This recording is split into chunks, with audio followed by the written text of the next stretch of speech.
Hey guys, welcome back. I have another book review for you today. So this is actually our second to last of our October true crime books. We only have one more week of October after this, and I'm like so shocked that it's moving this fast, but that's fine. So the book that I have for you today is pretty interesting. So it is called Witch. It is by Glenn Puit. Glenn is an investigative journalist, and I think that a lot of times investigative journalists write really good true crime books, or just really good books in general. So this one actually covers a story that I had never heard of before and a person that I had never heard of before. So you can see here it says the bone-chilling true story of U.S. murderer Brookey Lee West. I had never heard of her before. So I saw this book when I went to McKay's and I was picking it up and I was reading on the back and it made like a very bold claim, and that's why I picked it up because I'm a little bit petty. So it says, which is the disturbing true story of how and why a sweet-natured girl called Brookey Lee West became one of America's most notorious female killers. And I was like, is she one of America's most notorious female killers? Because I have never, ever heard of her. Never when we mention, like, female killers, female serial killers, nothing. I've never heard of her. So I was like, like, so of course I bought the book. It was $3. I came home and I looked her up, and she is a real person. She is in jail in Nevada, and in like 2012 or something, she tried to escape from prison. So, or I guess she tried to like walk out of prison, but whatever. So she is still very much a real thing. But I actually rated this book 4 stars, which surprised me. I wasn't really expecting that, but it was the easiest true crime book I've ever read. Like, it was so easy to read it. I flew through it. I wasn't super bored, nothing. It was like the easiest true crime book I've ever read. He did a fantastic job. Like I said, it's not a super like well-known to me case. This all kind of went down in 2001. I was 10 years old. 2001 was a super busy year for the United States, and this also happened in like Las Vegas, so I probably wouldn't have been on that radar anyway, and I've never come across her in anything else that I've done, but that doesn't matter. Like, I'm not the end all be all. I just have an interest, so I like, read true crime and listen and everything, but I've never heard of her, but now I have, and like I said, I think this is really interesting. I think by the cover, like the way the eyes are, the name of the book, it seems like it's going to be like dead creepy. It's going to be kind of like jarring. However, it's really not that bad. It's not very. There are some like kind of gruesome pictures in here. You can see there's like a little, how they do. There's like a chunk of pages of pictures, like right here ish. Some of them are a little bit gruesome. You can skip over those if you want. I've never really seen a book include a lot of like autopsy photos, but this one does. So I guess I can sort of get into what the story is about. We open in 2001 at a storage unit in Las Vegas, Nevada, and they find out that there is a body in a trash can in a storage unit that is registered to Brookey Lee West, and they think that it is going to be her mother. And you talk to a lot of experts throughout this book. You get policemen, the people who are doing the autopsies, public defenders, district attorneys, like you get park rangers, interviews with people. You talk to a lot of people throughout this book.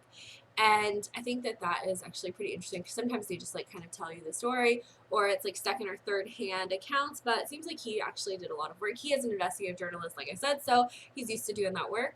But I think he did a great job with that. There's also like direct interviews taken from police records, which those are the only part that I really feel like can get kind of tedious because you're just listening to someone like ramble, or you're not listening. Clearly, you're just reading about someone who like is rambling, and the police are asking like direct questions, and they're just like do, which that's the only part that I get like kind of annoyed with, but that's fine. So they think that this is Brookey's mother, and they cannot track her down.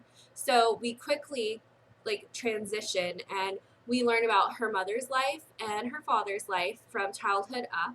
Her mother was actually in prison in Texas for shooting someone. They're from Texas, by the way. And then we learn about Brookey's life, and she kind of had a troubled childhood. Her parents were into drugs. They drank a lot, but, she stayed close to both of them. So she was like living with her mom a lot and everything. And she had like 4 marriages. One of her marriages, her husband was found shot, and that's like the first time she really comes on police radar for murder. She's also a shoplifter, and she got caught like shoplifting a lot. I think it was felony shoplifting charges for her and her mother.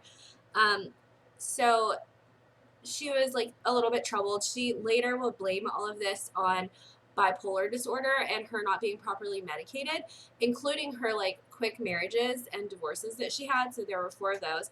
But like I said, her third husband just kind of showed up at this national park shot, and she had alibis for all this time, and he drank and everything. It was, you know, a big thing. But that was the first time that she was ever on the police's radar. And from, you know, they never come straight out and say like we thought she was guilty, but they were definitely looking for evidence that she was, and they searched that case for 9 years. It is still a active missing person, or active like unsolved case. His name was Henry St. John, and it's still an active unsolved case out in California. But then she ended up moving her mom to Vegas, and she would like come back and forth, and her mom had made friends. She had a dog, like she was living it up in Las Vegas. Okay, so they're in Las Vegas, and Brookey came and said that she moved her mom in with her brother, but her brother was actually homeless and he lived on the streets, and really no one had even seen him, and everyone around knew that, so they thought it was a little bit shady, but no one like really did anything. So the police end up, they're seeking out her apartment, they're trying to find her.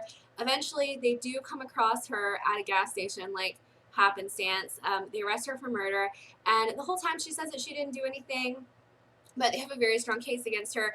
So we go through the court proceedings where she's in court, and she seems like very sure that she's not going to be in trouble, but the judge ends up sentencing her to life in prison, no possibility of parole, for murdering her mother and then hiding her body in a storage locker, which that seems like it's very dark. I will say this kind of reads almost like a CSI episode, you know, where it's written just like that, really. They find the body, they talk to all the other people, they go through the history, they do all of the lab work, they go to court, and so it reads very similar to like a CSI episode. So if you ever like something like that, CSI, NCIS, whatever, this is an interesting like book that you could read because of that. Like I said, the book is not very vulgar or graphic, but we end with Brookey in prison. She's like doing well. She leads Bible study. She's a model inmate. She's trying to raise money for wild mustangs outside of Las Vegas. But okay, so this book is a very easy read in my opinion. It's like 320 pages, but I read it like very quickly. Like it's a super easy read. The words are pretty big. I don't know if you can actually see that, but the words are like all right here. They're pretty big. It's super easy. She does like there are a little bit like cussing in it, not really a lot, mostly in direct interviews where, you know, that's just how people are speaking. There is a part where Brookey and her mother lied about having Native American heritage, and were kind of like obsessed with Native Americans to a certain extent. Like they would go to like Native American only like Alcoholics Anonymous meetings and stuff so she could pick up guys. And she ended up marrying one of them who then went missing. He was a member of the Sioux tribe in South Dakota. Or he didn't go missing, sorry. He's the one that ended up being shot. And she kind of talks about like what Indian men are like. It says they're like super possessive and everything. And that does not seem to reflect the author's beliefs.